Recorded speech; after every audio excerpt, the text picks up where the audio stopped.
You guys are familiar with this bloke? Kevin Sorbo, aka Hercules. The show had 111 episodes that ran from 1995 to 1999 and was loosely based on Greek mythology set in modern day and historical eras.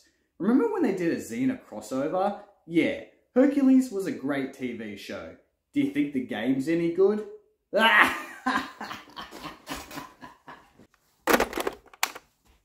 Hercules: Legendary Journeys is a single-player action-adventure game. It's developed by Player One and published by, oh my god, Titus Interactive. That was released on the Nintendo 64 on the 18th of August 2000 and was also ported to the Game Boy. The game's plot revolves around whoa.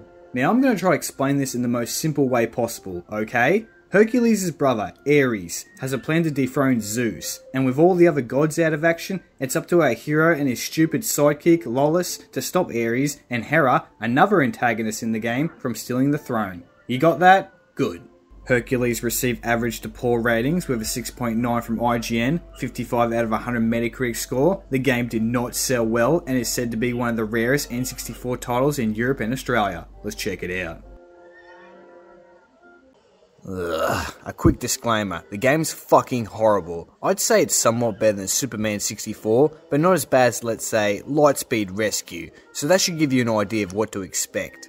Let's begin. Game's title screen is average, with a boring backdrop. Music in general is alright, that somewhat represents the show's theme. No dialogue, just text, which being the N64, it's kind of a given. The player spawns in a random barn where they're treated to the game's boring tutorial that's explained by a centaur. Meh? A series of tasks of picking up and throwing boulders that's designed for a 2-year-old? And the combat is introduced, which I must say controls and movements stiff as fuck and feel tank, and traversing is a bloody chore. It would also appear as if the developers have taken heavy inspiration from, let's say, I don't know, Ocarina of Time, but need I digress. By the way, Hercules runs like shit and the frame rate will slow down dramatically with enemies or even butterflies on screen. Keep an eye out for glitches too, such as doors that are already open that shouldn't be. And the game jitters, like a lot. Once you've dicked around enough and completed these tasks, our hero's off to the town of Trachis. But before you get there, enemy respawning tents. Are you kidding me? These are reused everywhere throughout the game. My advice? Flee the scene, because they are there to waste your fucking time. And yes, the enemies all respawn. Here's something positive. The character models, NPCs, and the visual art, it looks okay. The camera system, it works, but it does get stuck within certain angles, but it's functional. Hercules then arrives at Trachis, where he must slay the Cyclops that has blocked the town's water supply. Upon chatting to fellow townspeople and NPCs, our hero discovers that the guard in the watchtower that has the key to the gate lost his teddy. Yeah, that's right, a fully grown fucking man lost his bear, and guess what? You gotta go find it. You'll soon realise that this whole segment is one big fetch quest, and here's how it goes. Find some generic lady, deliver her heirloom cookbook that's well hidden, not to get a key. The key to the Cyclops gate, you may ask? Hell no, it's for the damn chest. Find it, open it up, take the bear to the guard, acquire the key for the gate. Pretty simple, but trust me, these get a lot worse. Our hero then makes his way to the gate that's holding the Cyclops. We awaken him from his slumber, where Hercules tries to reason with the beast for a peaceful confrontation. Yeah, screw that, kill the ugly fuck, he's stealing the town's water supply. Once both Morons are finished negotiating, boss battle time. And what do? Run behind the Cyclops, punch him, run away. Rinse and repeat. And this really shows how janky the controls are. The hit detection is way off too, and just like Zelda, the player can purchase all sorts of potions that can be used on enemies and boss battles. Do I really need them? Probably not. Once you have slowly weared this fucker down, Hercules offers redemption for the foe, and he agrees to restore the town's water, and the villagers rejoice. What a happy ending. Too bad the Cyclops drowns. Learn how to swim, dumbass. What's next? A fucking fetch quest. Well, you'd be right. It's off to Thrace, but before you go, make sure you talk to all the NPCs again so you can collect such items like a medallion and a grain that becomes a bag of flour. What's it for? Take a guess. Moving on, the player then, holy shit, it's Lollis, that appears to have some sort of a staff.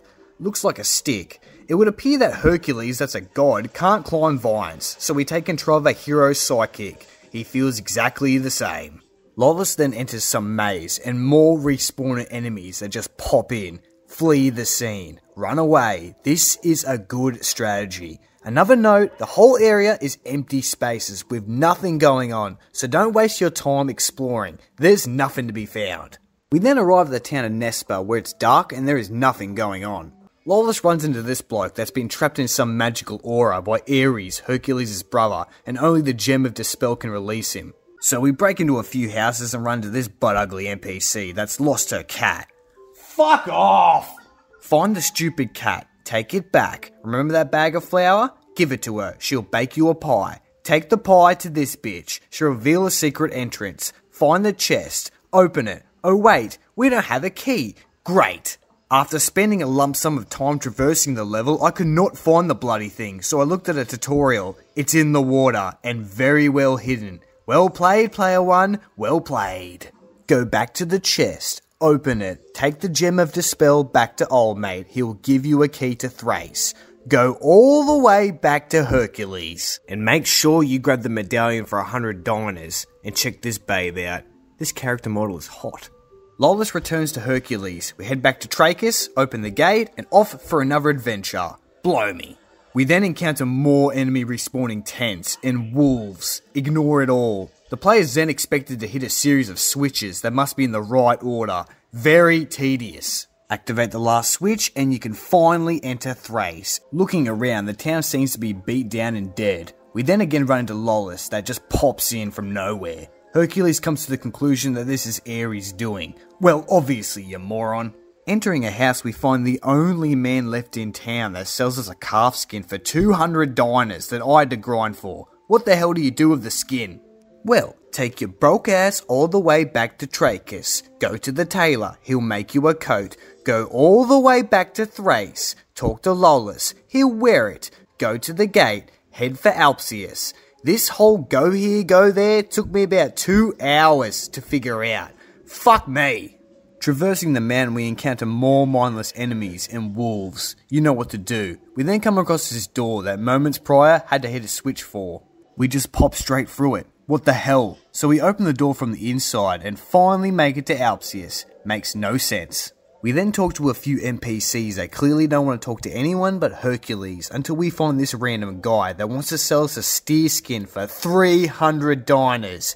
Do you see where this is going? Go outside the gate, spend about an hour killing enemies for diners, buy the skin, go back down the mountain to Thrace, give it to Hercules, go all the way back to Trachis, give it to the tailor, get the damn coat, drag your ass all the way back to Alpsius, and like I said, these get a lot bloody worse and near drive you insane. Hercules then talks to the same NPC that sold Lawless the steer skin that's gloating about the outrageous sale and calls the player an idiot. After entering some cave, I hear us informed that Ares has sealed off the portal to Olympus and has locked the chambers with 3 keys that have been transformed into 3 separate minotaurs or some shit. Long story short, you're gonna need the torch of Prometheus. Where is it? Talk to this guy. He'll ask for a letter from his cousin in Trachis. Head back to Thrace and we can finally enter the first maze. Which there is nothing to say at all about this segment. We enter the chamber and the first minotaur charges at us. Boss battle time. Same strategy as the Cyclops. Punch him, run away. Rinse and repeat. We defeat the first minotaur and it's back to old mate. He then gives Hercules a stone rune which we give to this NPC and he rewards us with a key to a portal. Arriving back in Nespa, we enter the second chamber where the players greeted the same bland and boring areas, enemies that take 1,000 hits, and chests. You gotta open a series of these fuckers in the correct order, and let me tell you now, it'll take you at least half an hour to complete this shit. So whatever you do, do not die, cause if you do, it's back to the start of the level. Once you finally acquire the last key, boss battle, that's the exact same character model as the last, and even some level assets have been reused. Call me stupid, but it seems like the developers, they were running out of ideas by this point. What do? The same shit as before. Wear the Minotaur's health right down. Hit the bell, throw him in the lava. Hercules returns to Alpsius and acquires another rune. We go back down the mountain, arrive at Thrace, and it's on to Santomesis. On the way, the player is subjected to some platforming, and again, more respawning enemies. Piss off. A short trek later, and we finally arrive, and wow, it's good to see a change in the environment, although it feels like something's missing. Where's all the water? Must be low tide. Hercules then talks to a few NPCs that all appear to be the same character model for unknown reasons. We then come across this bitch that explains that her father passed away some time ago, and that he ran out of time. He was also released way before he should have, and the process was incredibly rushed. Do you get the developer's cryptic message? Taking a look around, we find Morgan in the local tavern that explains that she's locked the labyrinth chamber and she won't open it unless it's for a trade. Get fucked. Go to the ship, talk to this NPC, she'll ask for a net, swim to this boat, take the stupid net back, she'll ask for some bait, go back in town, buy some from this chick, 50 diners, return to the ship, she'll give you an oyster, take it here, get the pearl, give it to Morgan, acquire the key, unlock the gate, enter the fucking chamber. We enter and Jesus Christ, this takes puzzle solving to the next level. You gotta find a shitload of these chests that will have keys to open other ones. On top of that, you got traps around every bloody corner, and some that will instantly kill you. This section of the game goes for a while, so if you die at any point, it's all over. Once you've opened all the chests, you'll acquire 3 big keys and 1 larger. Open all the locks. Find another 3 switches that are hidden. Open the damn door. Again, it's the same crap as before, but this time the Minotaur's health bar takes even longer to wear down. So if I was you, I'd be stocking up on some of those potions. I bought 13 of them, because like I said before, if you die here, it's back to the start of the maze. Do it once, do it right. Here's what you do. Knock him out, destroy a pillar, and chuck him in the lava fall. Finally! Hercules acquires the 3rd Minotaur heart. We head back to Alpsius and all the way back to Santomesis. Along the way we discover a tunnel that we previously did not see. We go inside and who the hell is that? Seriously, this character has never been introduced. Reskin Centaur goes on to tell us that she's going to shoot some enemies. Her dialogue also converts into a tutorial. The player takes control and yep, still horrible. The game then becomes a 3rd-person shooter. Okay? The crosshair feels awful and this is all basically mindless. Just stand out of range and fire. Pretty simple. Shoot these birds and we enter the cave. Boss battle time. And this actually looks half decent. And boy is it fucking hard. I spent a solid hour trying to figure out what the hell to do. Keep in mind that the player was only briefed about the shooting mechanic 5 minutes ago. Well, you're gonna bloody struggle. You see those targets on the walls? Yep, you gotta shoot them all out whilst avoiding the Titan's attacks. Here's the thing, the game wants you to shoot a specific target. The only indication is when the arrow meter turns red for a split second. That itself took me over 30 minutes to figure out. What's even worse is you only have 1 second to make your shot between the Titan's attacks. And on top of that, you gotta be dead center on every time. I died at least 15 times, but by the end of it, I had this shit down packed.